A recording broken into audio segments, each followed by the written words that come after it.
this is Brad Oaster, and today we're talking about step 7 of our 10-step development process that's designed to get you out of that temporary facility and into your permanent home.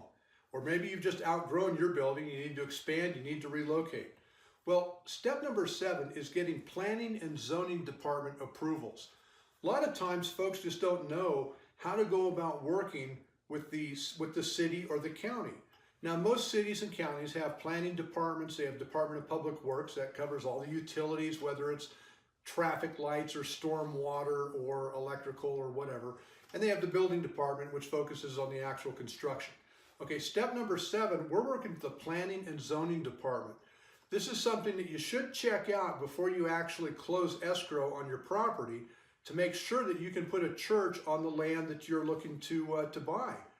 I've had a lot of clients over the past, church pastors that come to me and say, Brad, we bought this beautiful piece of land. We'd like you to come out and design us a facility and get us into this new building just as quick as you can.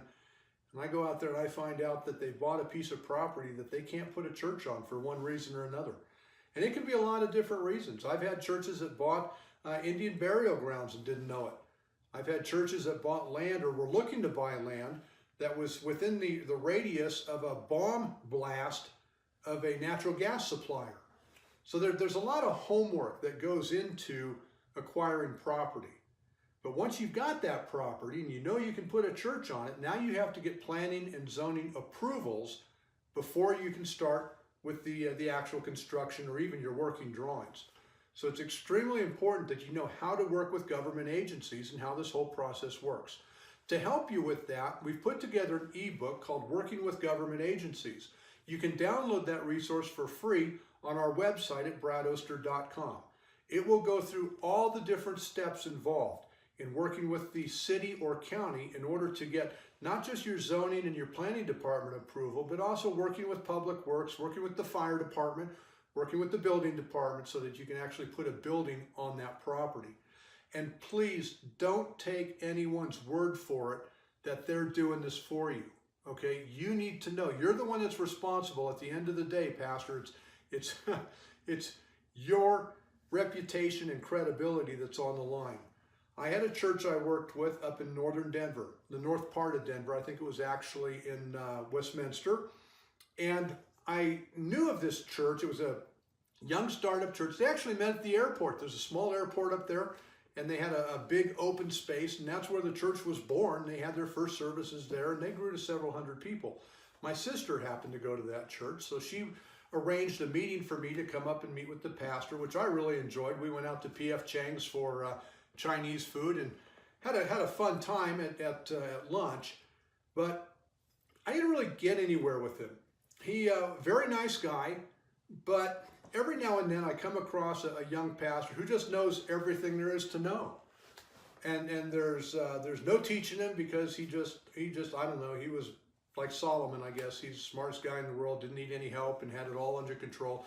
He'd gone down to the C3 conference at Ed Young Jr.'s church down at Fellowship Church, met up with a big architectural firm down there, big Texas architect, and as much as I tried to encourage him and advise him on what to do, he didn't need me. So I thought, okay, well, you win some, you lose some, that's fine. So he went with this big Texas architectural firm, and I kind of stayed back, and I knew what was going on with the church because my sister would tell me.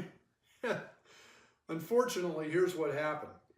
They paid this architectural firm $400,000 to develop a full set of permit-ready drawings. The roll of drawings was this big. I don't know what it weighed. It was heavy, but big, huge set of plans.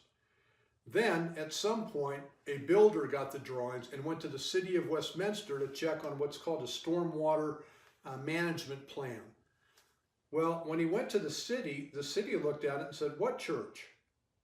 He said, "Well, the church that we're going to, the North is called North Point. The North Point's going to put on this property." The city knew nothing about it. The big firm from Texas never went to the planning department or the zoning department or ever talked to anybody at the city. They took $400,000, went back to Texas, drew up this big set of plans, and when the city found out about it, they said, "You will never put a church on that property. That church is in a business park. We have that zoned for business. Church is not allowed there. You could try and change the zoning. That'll never happen because the city's looking at property there that's going to produce tax, right? I mean, property taxes, and if it was retail, it'd have sales tax. You'll never put a church there. Forget it. Well, not only that, but the builder came back, told the elder board, told the kind of hotshot pastor that knew everything. Not only that, but it was a $10 million building. On the best day, this church could have done maybe $4 million. So what happened? Well, $400,000 worth of ministry money in the form of a big fat set of drawings went in the trash. The pastor was so embarrassed because he'd hyped the building and talked about this and talked about that, and he not only resigned, he left the state. He packed up and moved back to California. So keep in mind that nobody knows everything.